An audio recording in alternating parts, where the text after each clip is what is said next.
नमस्कार मित्रों, Palkhivala YouTube channel में आपका बहुत बहुत स्वागत है। आज मैं आपके साथ आईपीसी एमसीक्यू पार्ट 2 लेकर के आया हूं।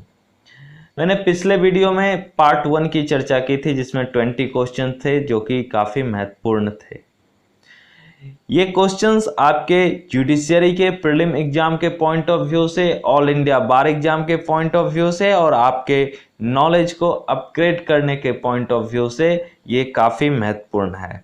अगर आपने हमारे चैनल को सब्सक्राइब कर दिया है तो आपको बहुत बहुत धन्यवाद। अगर नहीं किए हैं तो इस वीडियो को पूरा देखिए क्योंकि ये आपके नॉलेज को अपग्रेड करेगा। तो चलिए चलते हैं आज के पहले प्रश्न पे। Indian penal code is a what? Indian penal code is a substantive law. Procedural law कौन कौन सा है? तो सीआरपीसी, सीपीसी, ये सब प्रोसीजरल लॉ में आते हैं। नेक्स्ट क्वेश्चन है, Indian penal code extends to, Indian penal code extends to whole of India.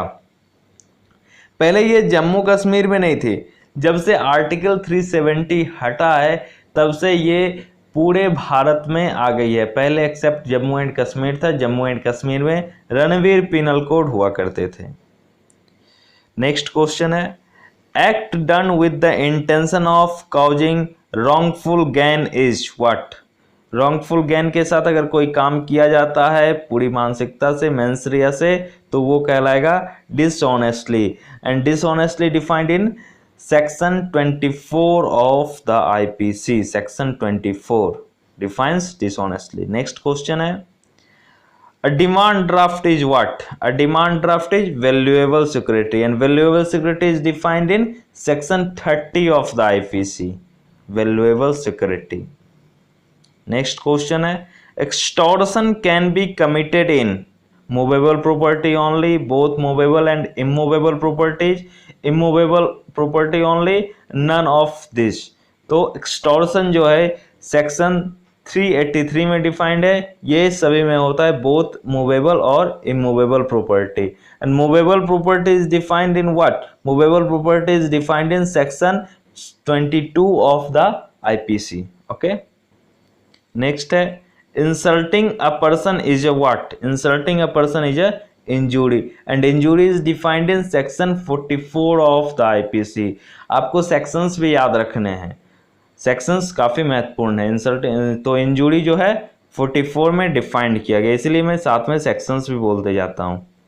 How many types of punishment are there according to IPC? There are 5 types of punishment.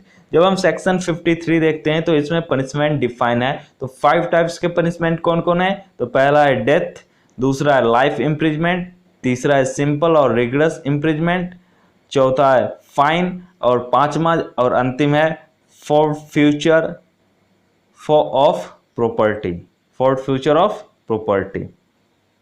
Next है, which among the following is not a punishment under IPC?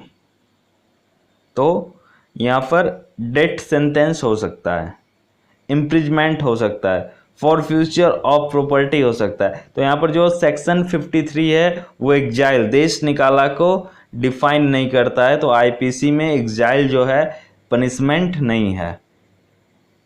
Okay, next है, theft can be committed only on what? Theft can be committed only on movable property and movable property is defined in section 22 and theft is defined in section 378 and the penal section of theft is 379. Okay, next है, minimum number of person are required for a criminal conspiracy is?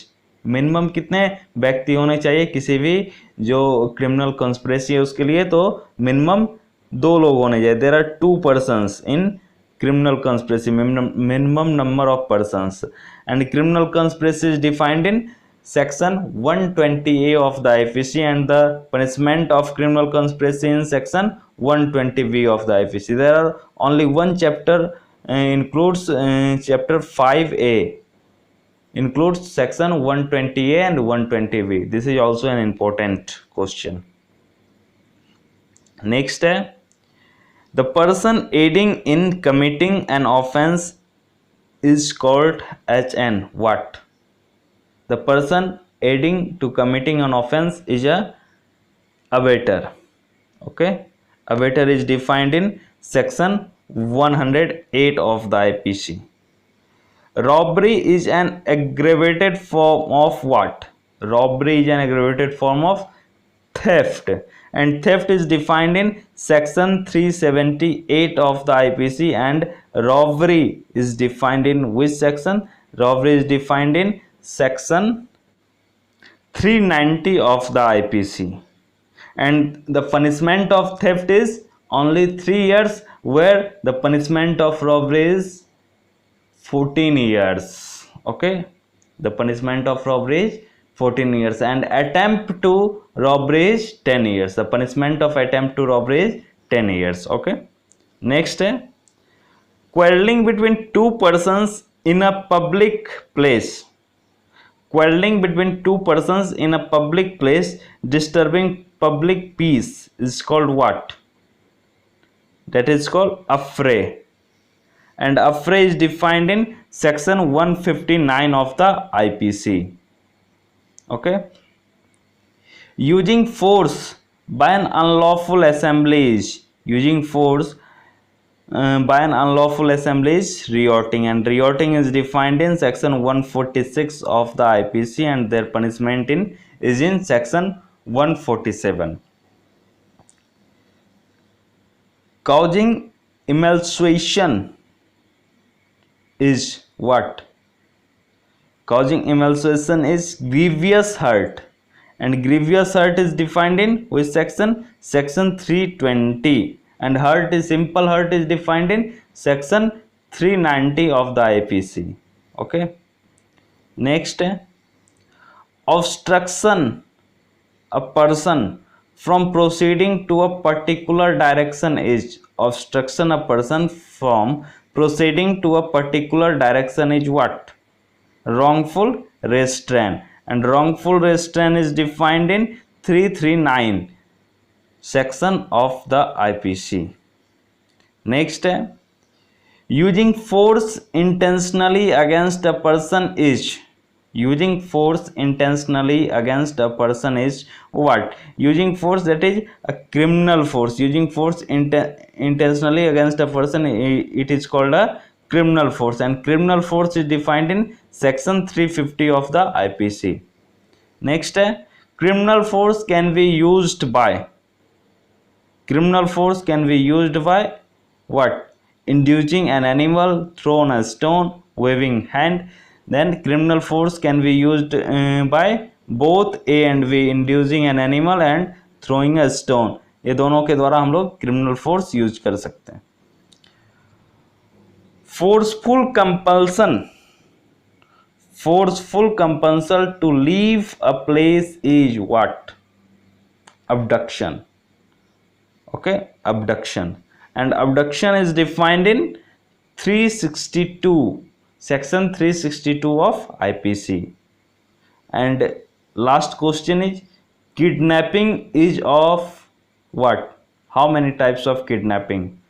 Then section 359 of IPC defines kidnapping, and there are two types of kidnapping. Okay, there are two types of kidnapping. First, kidnapping from India. Kidnapping from India is defined in section 360 of the IPC, and another is kidnapping from lawful guardianship.